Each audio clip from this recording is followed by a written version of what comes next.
Hello friends, आपके अपने YouTube channel legal and social awareness के इस एपिसोड में आप सभी का बहुत बहुत स्वागत है। मैं करीम अहमद सिद्दीकी एडवोकेट। साथियों, वैसे तो आप जानते हैं कि पॉक्सो के जो मामले होते हैं और साथ में अगर रेप का भी मामला है, किसी नाबालिग के साथ जब कोई दुष्कर्म होता है तो पॉक्सो एक्ट की धाराएं उसमें लगा दी जाती हैं। और पॉक्सो एक्ट की धाराएं अगर लगी हों तो यहाँ से लेकर के हाई कोर्ट और सुप्रीम कोर्ट तक जमानत बहुत मुश्किल से होती है। सालों साल तक, महीनों तक अभियुक्तों को जेल में रहना पड़ता है। लेकिन आज के इस सेशन में मैं इलाहाबाद हाई कोर्ट के एक बहुत ही लेटेस्ट, अभी 27 जनवरी 2023 को यह जजमेंट दिया गया, एक बेल एप्लीकेशन की सुनवाई करते समय उसी जजमेंट के बारे में बातचीत करने जा रहा हूँ। यह जजमेंट भी 376 आईपीसी और पॉक्सो के केस से संबंधित है। बहुत ही महत्वपूर्ण जानकारी है। ऑनरेबल इलाहाबाद हाई कोर्ट के द्वारा सुप्रीम कोर्ट के केस को भी कोट किया गया है। देखते हैं कि पूरा मामला क्या था और फाइनली इलाहाबाद हाई कोर्ट ने बेल देते समय किस तरीके की बातें कही हैं। यह केस उत्तर प्रदेश के वाराणसी जिले का है। वाराणसी जिले का थाना भेलूपुर, वहां पर एक एफआईआर दर्ज कराई जाती है सेक्शन 354 ए आईपीसी और 7/8 पॉक्सो एक्ट।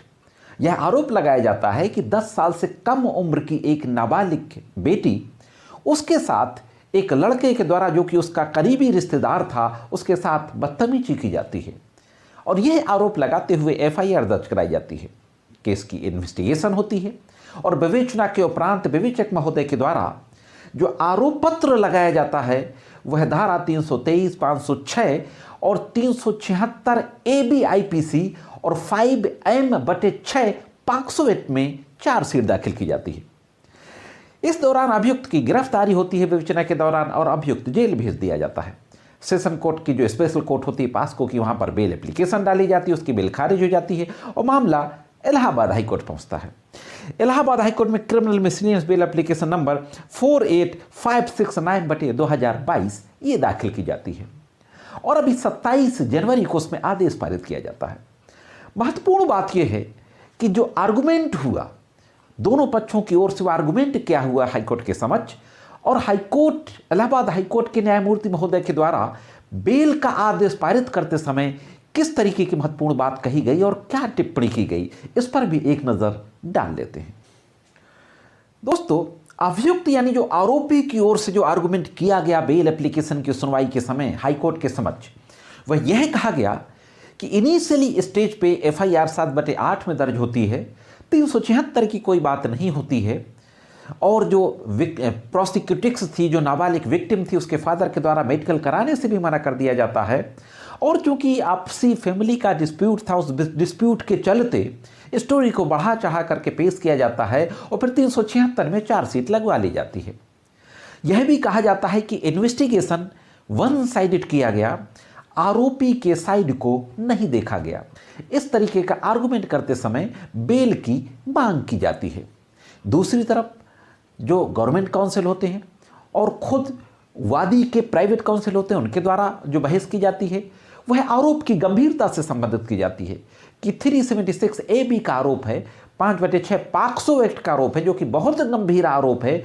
एक नाबालिग पुत्री है जिसकी उम्र 10 साल से कम है, ऐसी स्थिति में इसको बेल नहीं मिलनी चाहिए। ऑनरेबल इलाहाबाद हाई कोर्ट के न्यायमूर्ति महोदय के द्वारा बहुत ही महत्वपूर्ण बात करते हुए यह कहा जाता है कि जो स्पीडी ट्रायल है, स्पीडी ट्रायल संविधान के अनुच्छेद 21 के तहत एक मौलिक अधिकार है, fundamental right under article 21 of the constitution of India. और केस का कंक्लूजन ट्रायल का कब होगा कब नहीं होगा पता नहीं है। और साथ ही साथ ये कहा जाता है, जो आर्गुमेंट किया गया था डिफेंस से कि एक्यूज्ड की साइड को इग्नोर किया गया आईओ महोदय के द्वारा, वन साइडेड इन्वेस्टिगेशन किया गया, इस बात को लेकर भी इलाहाबाद हाई कोर्ट के न्यायमूर्तियों के द्वारा कहा जाता है। और एक और बहुत महत्वपूर्ण बात कही जाती है, सुप्रीम कोर्ट ने अभी 11 जुलाई 2022 को एक बेल के संबंध में एक केस में ज़बरदस्त आदेश पारित किया था। मैंने उस केस के बारे में भी वीडियो बनाया था, उसकी डिटेल में डिस्क्रिप्शन में और आई बटन में दे दूंगा, आप डिटेल में देख सकते हैं। सत्येंद्र कुमार अंतिल बनाम CBI, और उसमें ये चिंता जाहिर की थी कि जो देश की जो जेलें हैं वो भरी हुई हैं, ओवर क्राउडेड है। 7 साल से कम और 7 साल तक की सजा वाले मुकदमों में पुलिस गिरफ्तार कर रही है, अदालतें जमानत नहीं दे रही हैं। तो अदालतों को और सरकार को सुप्रीम कोर्ट ने आड़े हाथों लिया था।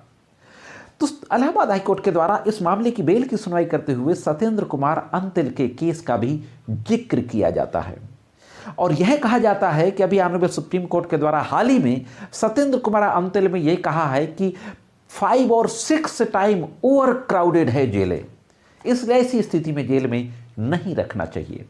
और यह कहते हुए एक महत्वपूर्ण आदेश पारित करते हुए जमानत दे दी जाती है। इसी के साथ साथ जमानत आदेश में और क्या कहा जाता है यह भी आगे देखते हैं।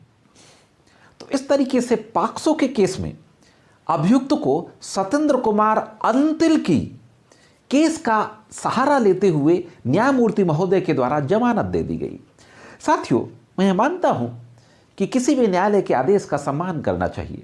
निश्चित रूप से हम सम्मान करते हैं, लेकिन साथ सम्मान हम यह भी कहना चाहते हैं कि कोई भी व्यक्ति किसी भी न्यायालय के आदेश से सहमत और असहमत हो सकता है। जहां तक इस आदेश की बात है, जो ऑनरेबल इलाहाबाद हाई कोर्ट ने सुप्रीम कोर्ट के आदेश का जिक्र किया सत्येंद्र कुमार अंतिल बनाम CBI, उसमें जो सुप्रीम कोर्ट के न्यायमूर्ति महोदयों ने जो चिंता जाहिर की है वो उन अपराधों के लिए चिंता जाहिर की है जिनमें सजा 7 साल या उससे कम की सजा है। हीनियस क्राइम के अपराधों के बारे में सजा नहीं के बारे में कोई चिंता जाहिर नहीं की। अगर हीनियस क्राइम में इस तरीके के जजमेंट देने लगेगी अदालतें, अगर हीनियस क्राइम में इस तरीके से बेलें देने लगेंगे, तो फिर निश्चित रूप से जो विक्टिम्स हैं, जो कंप्लेनेंट हैं, उनके साथ न्याय नहीं होगा। साथियों, इस मामले में बेल तो दे दी इलाहाबाद हाई कोर्ट ने, लेकिन जो जनरल कंडीशंस होती हैं, तमाम तरीके की गवाहों को डराएगा धमकाएगा नहीं, ट्रायल में सहयोग करेगा, किसी तरीके से एविडेंस को टैंपर नहीं करेगा, वो जनरल जो शर्तें होती हैं उन शर्तों को भी लगा दिया और साथ में ट्रायल को जल्दी कंक्लूड करने का भी डायरेक्शन दिया।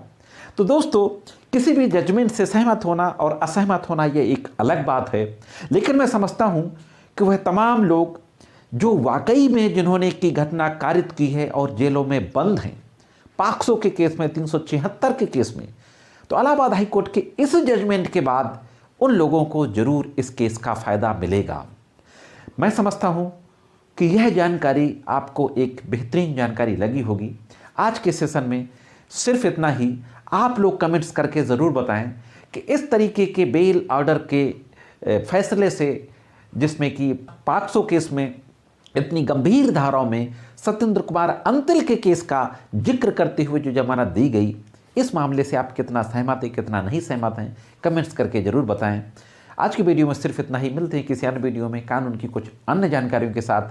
तब तक कानून की विभिन्न तरीके की जानकारी के लिए देखते रहें लीगल एंड सोशल अवेयरनेस।